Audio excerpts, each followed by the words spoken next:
बिस्मिल्लाहिर्रहमानिर्रहीम। अस्सलाम वालेकुम। अल्लाह ताला से उम्मीद है कि आप सब खैर व आफ़ियत से हैं। अल्लाह ताला आप सब को आफ़ियत वाली सेहत, आफ़ियत वाली ज़िंदगी और तमाम मामलात में अल्लाह ताला आसानी फरमाए। आज हमारा मौज़ू है हज़रत अब्दुल्ला बिन हुज़ाफ़ा सहमी रज़ी अल्लाह अन्हु का सख्तियाँ बर्दाश्त करना। हज़रत उमर रज़ी अल्लाह ताला अन्हु ने एक लश्कर रूम की तरफ भेजा। रूमियों ने इनको पकड़ लिया और इनके साथियों को भी गिरफ़्तार कर लिया, और उनके जो बादशाह था उसने कहा कि आप इस्लाम को छोड़ दें और नसरानियत को कबूल कर लें, हम आपको अपना आधा मुल्क देंगे। तो हज़रत हुज़ैफ़ा रज़ी अल्लाह ताला अन्हु ने इनकार फरमा दिया और भी इनको सख्त तकलीफ़ पहुँचाई गई। हम उसके बारे में पढ़ते हैं।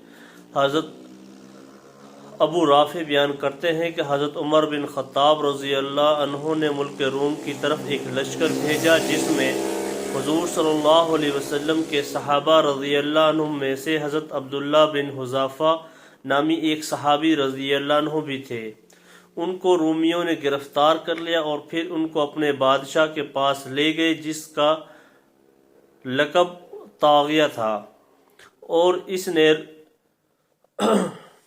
और इसे बताया कि ये मोहम्मद सल्लल्लाहु अलैहि वसल्लम के सहाबा रज़ी अल्लाह अन्हुम में से हैं। तो ताग़िया ने हज़रत अब्दुल्ला बिन हुज़ाफ़ा से कहा, क्या तुम इसके लिए तैयार हो कि तुम इस्लाम छोड़कर नसरानी बन जाओ और मैं तुम्हें अपने मुल्क और सल्तनत में शरीक कर लूँ, यानी आधा मुल्क मैं तुम्हें दे दूँ। हज़रत अब्दुल्ला ने फरमाया, अगर तुम मुझे मोहम्मद सल्लल्लाहु अलैहि वसल्लम के दीन को पलक झपकने जितनी देर के लिए छोड़ने और अपना सारा मुल्क भी दे दो और अरबों का मुल्क भी दे दो तो मैं फिर भी तैयार नहीं हूँ। तो इस पर ताग़िया ने कहा, फिर तो मैं तुम्हें कत्ल कर दूंगा। उन्होंने कहा, तुम जो चाहे करो। चुनाचा इसके हुक्म देने पर इनको सूली पर लटका दिया गया। इसने तीर अंदाजों से कहा कि इस पर तीर इन पर चलाओ कि इनके हाथों और पैरों के पास से तीर गुजरे जिससे ये मरने ना पाए और खौफजदा हो जाए। चुनाचा उन्होंने ऐसा ही किया। अब बादशाह ने इन पर ईसाईयत को फिर पेश किया, लेकिन ये इनकार करते रहे। पर इसके हुक्म देने पर उनको सूली से उतारा गया। फिर उस बादशाह ने एक देग मंगवाई जिसमें पानी डालकर इसके नीचे आग जलाई गई और वो पानी गर्म होकर खोलने लगा। फिर उसने 2 मुसलमान कैदी बुलवाए और इनमें से एक मुसलमान को जिंदा ही इस खोलती हुई देग में डाल दिया गया। ये खौफनाक मंजर हज़रत अब्दुल्ला को दिखाकर इस बादशाह ने इन पर फिर नसरानियत को पेश किया, लेकिन इन्होंने फिर इनकार किया। अब बादशाह ने हुक्म दिया कि इनको जिंदा देग में डाल दिया जाए। जब सिपाही उनको देग की तरफ लेकर जाने लगे तो ये रो पड़े। बादशाह को बताया गया, अब तो वो रो पड़े हैं। वो समझा कि ये अब मौत से घबरा गए हैं। तो चुनाचा उसने कहा, इन्हें मेरे पास वापस लाओ। चुनाचा इनको वापस लाया गया। अब बादशाह ने फिर इन पर नसरानियत को पेश किया। उन्होंने फिर इनकार किया। इस पर बादशाह ने कहा, अच्छा तुम क्यों रोए थे?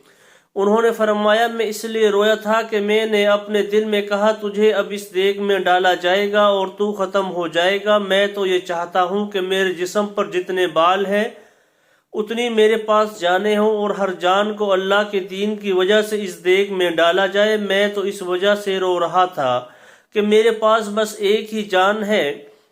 उस ताग़िया बादशाह ने इनके जवाब से मुतासर होकर कहा, क्या ये हो सकता है कि तुम मेरे सर का बोसा ले लो और मैं तुम्हें छोड़ दूं? तो हज़रत अब्दुल्ला ने उससे कहा, मेरे साथ बाकी तमाम मुसलमान कैदियों को भी छोड़ दोगे?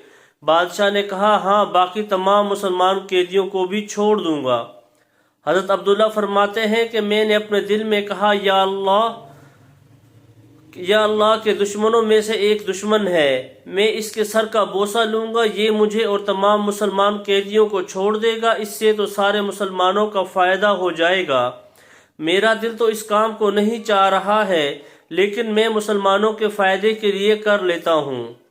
चलो, इसमें कोई हर्ज नहीं है। चुनाचा बादशाह के करीब जाकर उन्होंने उसके सर का बोसा लिया। बादशाह ने सारे कैदी उनके हवाले कर दिए। ये इन सब को लेकर हज़रत उमर रज़ी अल्लाह अन्हु की खिदमत में हाजिर हुए और हज़रत उमर को सारे हालात बताए।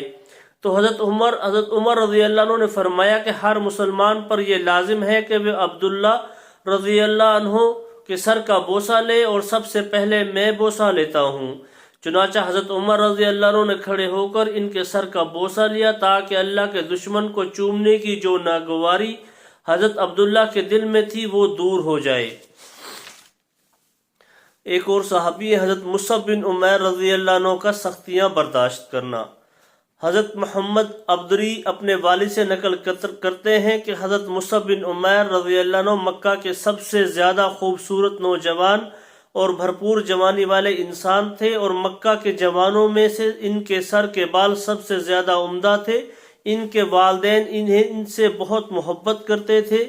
ان کی والدہ بہت زیادہ مالدار تھیں، وہ ان کو سب سے خوبصورت اور سب سے زیادہ باریک کپڑا پہناتی تھیں، اور یہ مکہ والوں میں سب سے زیادہ عطر استعمال کرنے والے تھے، اور یہ حضرت موت کے بنے ہوئے خاص جوتے پہنتے تھے۔ حضور صلی اللہ علیہ وسلم ان کا تذکرہ کرتے ہوئے فرماتے کہ میں نے مکہ میں مصعب بن عمیر سے زیادہ عمدہ بال والا، اور ان سے زیادہ باریک جوڑے والا، اور ان سے زیادہ ناز و نعمت میں پلا ہوا کوئی نہیں دیکھا۔ ان کو یہ خبر پہنچی کہ رسول اللہ صلی اللہ علیہ وسلم دار ارقم میں اسلام کی دعوت دے رہے ہیں۔ یہ حضور صلی اللہ علیہ وسلم کی خدمت میں حاضر ہو کر مسلمان ہو گئے، اور انہوں نے حضور صلی اللہ علیہ وسلم کی تصدیق کی۔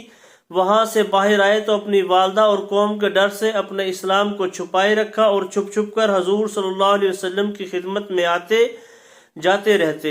ایک دن ان کو عثمان بن طلحہ نے نماز پڑھتے ہوئے دیکھ لیا، اور اس نے جا کر ان کی والدہ اور قوم کو بتا دیا۔